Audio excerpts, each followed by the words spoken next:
හිත ශක්තිමත් කරගන්නේ කොහොමද කියන ප්‍රශ්නේ අපි හැමෝටම වැදගත්.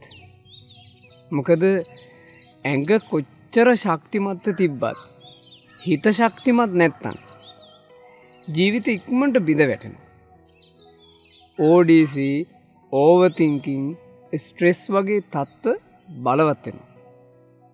ඒ නිසා අපිට වැදගත් ශක්තිමත් හිතක් තිබීම. ඒ උදෙසා මේ කාරණා තුන ඔබට ගොඩාක් වටීවි. 1. පෙර සූදානම. ශක්තිමත් හිතක් කියන්නේ මොකක්ද? අපි ඒක කලින් දැනගෙන ඉන්න ඕන. ශක්තිමත් හිතක ස්වභාවය මොකක්ද? ඒක අපි තේරුම් අරන් ඉන්න ඕන. බුදුරජාණන් වහන්සේ දේශනා කළා ශක්තිමත් හිත මේ වගේ සේලෝ යථා ඒක ඝනෝ වාතේන සමීරති. මනවින් පිහිටි ගල් කුලක් කොච්චර හුලං හැමුවත් හෙල්ලෙන්නේ. ඒවං නින්දා පසංසාසු න සමිජ්ජන්ති පණ්ඩිතා. ආන්ගේ වගේමයි ශක්තිමත් හිතක් තියෙන නෝනැත්තා නින්දා කොච්චර ආවත් ප්‍රශංසා කොච්චර ආවත් හෙල්ලෙන්නේ. මනවින් පිහිටි ගල් කුල වගේ. මේ තමයි ශක්තිමත් හිතක ස්වභාවය.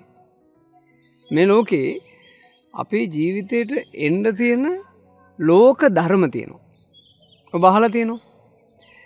නින්දා ප්‍රශංසා මේ ජීවිතේට එනවා. ලාභ අලාභ මේ ජීවිතේට එනවා. යස අයස ඒ කිව්වේ පිළිගැනීම ප්‍රතික්ෂේප වීම මේ ජීවිතේට එනවා. සැප දුක් මේ ජීවිතේට එනවා. මේ දේවල් ජීවිතේට එනකොට හිතක් කැළඹිලා යන්නේ නැත්තම් ආන්ගේ හිත ශක්තිමත්. අපි ඒ නිසා පෙර සූදානමක් ඇති කරගන්න ඕන. කල්ැතු අපි දැනගෙන ඉඳලා පෙර සූදානමක ඉන්න ඕන. මගේ ජීවිතේට ලාභ විතරක් නෙමෙයි එන්නේ. අලාභත් එනවා. ජීවිතේට පැසසුම් විතරක් නෙමෙයි එන්නේ. නින්දාත් එනවා. ජීවිතේට පිළිගැනීම විතරක් නෙමෙයි එන්නේ. ප්‍රතික්ෂේප විමුත් එනවා. හිතවතුන් ආදරය කරන අය එහෙම පිරිසක් විතරක් නෙමෙයි ඉන්නේ. අපිව කොන් කරන අපිව දුරස් කරන අයත් අපිට මුණ ගැහෙනවා.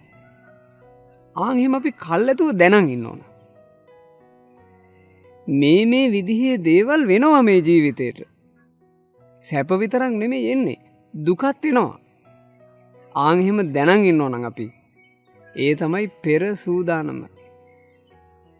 ශක්තිමත් හිතකින් මුහුණ දීම උදෙසා පෙර සූදානමකින් ඉන්න ඕන. ඒක තමයි පළවෙනි එක. 2. අර්ථය තේරුම් ගැනීම. ජීවිතවලට ප්‍රශ්න ආපුවම අපි සමහර ලාවට ප්‍රශ්නෙට යට වෙලා මොනවද කරන්නේ කියලා අපි කල්පනා කරන්නේ නැහැ. ඇතැම් වෙලාවට ප්‍රශ්නයක් ඇවිත් අපි අඬ ඉන්නවා.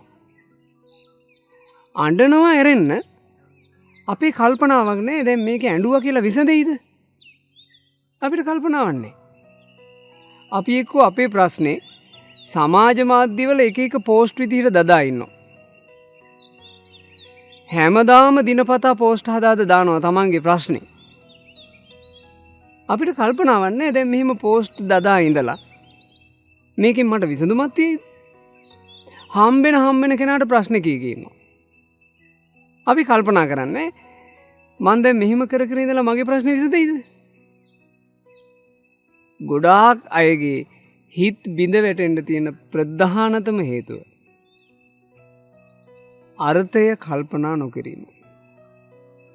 ඒ නිසා ඔබ තේරුම් ගන්න කල්ැතුම අපේ ජීවිතය ඇතුලේ ප්‍රශ්න, අභියෝග, ඊළඟට ප්‍රතික්ෂේප වීම මේ වගේ දේවල් එනවා. ඒ දේවල් එද්දී අර්ථය තේරුම් අරගෙන කටයුතු කරන්න ඕන.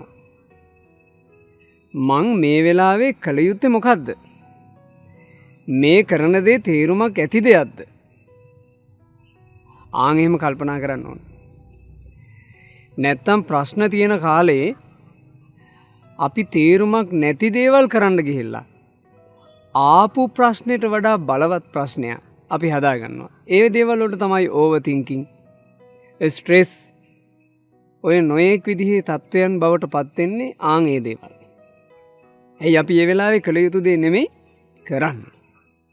ඒ නිසා වැදගත් දෙයක් අර්ථය තේරුම් ගැනීම. 3 ආදරේ දැක්වීම. කාටද ආදරේ දැක්විය යුත්තේ? ඔබට ආදරේ දැක්විය යුතුයි. ජීවිතේට මොන හැලහැප්පිලි මොන ප්‍රශ්න ආවත් ඔබට ආදරේ දැක්විය යුතුයි. ඔබට ආදරේ කරන්නේ නැත්නම් පරිබාහිර කිසිවෙක් ඔබට ආදරේ කරන්නේ නැති වෙයි. ඒ නිසා මොන ප්‍රශ්නයක් ඇවිත් තිබ්බත් තමන්ට තමන් ආදරය කරන්න, තමන්ට තමන් කරුණාවන්ත වෙන්න, තමන්ට තමන් මෛත්‍රියක් ඇති කරගන්න. එතකොට තමන්ට හිතෙයි මම මේ ප්‍රශ්නේ තුලම කාල් ගැවි ඉඳලා හරියන්නේ නැහැ. මං ගොඩ යා යුතුයි. මම මේකට විසඳුමක් හොයාගත යුතුයි. ඒකට මගේ හිතට හයිය දෙන කෙනෙක්ව මං ඇසුරු කළ යුතුයි. තමන්ට තමන් ආදරේ නැති අය තමන්ගේ අඳෝනාව විතර කොහේ අහගෙන ඉන්න. ඒ අඳෝනාවටම ගැලපෙන විදිහේ ඍණාත්මක උපදෙස් දෙන අයව ඇසුරු කරනවා. ජීවිතයක් බිඳ වැටලා යන්න ප්‍රධානතම හේතුව ඍණාත්මක කතා අහන්න ලැබෙන එක. අහන්න ලැබෙන්නේ ඍණාත්මක දේවල් නම් වැටිලා ඉන්න මිනිස්සයා තව වැටෙනවා. මානසික පීඩනයකින් ඉන්න මිනිසයාට තවත් පීඩනයක් දෙන දෙයක්ම නම් එයා ඇසුරු කරන්නේ. එයාගේ පීඩනේ තව බලවත් වෙනවා. මේකට ප්‍රධානම හේතුව තමන්ට ආදරේ නැතිකම. ඒ නිසා ඔබ මොන හැලහැප්පිලි වල ජීවිතේ තිබුණත් ඔබ ගැන තියෙන ආදරේ නම් දශමයක්වත් අඩු කරගන්න එපා. තමන්ට ආදරේ දක්වන්න. තමන්ට මෛත්‍රිය දක්වන්න. තමන් ගැන කරුණාවන්ත වෙන්න. මේ අලාභ ආවා කියලා මං බිඳ වැටිලා බෑ. ප්‍රතික්ෂේප වීම වුණා කියලා මං වැටිලා හරියන්නේ. මට පිරිස නිඳා කරා කියලා මං ඒකම හිත කනගාටු වෙලා හරියන්නේ. මම මගේ ජීවිතේ සාර්ථක කරගත යුතුයි. ඔබට ආදරේ දක්වන්න. ඔය ක්‍රම තුනෙන් ශක්තිමත් හිතක් හදන්න පුළුවන්මයි. පෙර සූදානම් ඇති කරගන්න, අර්ථය තේරුම් ගන්න, ආදරේ දක්වන්න. ඔබට ශක්තිමත් හිතක් ඇති කරගන්න වාසනාව ලැබේවා.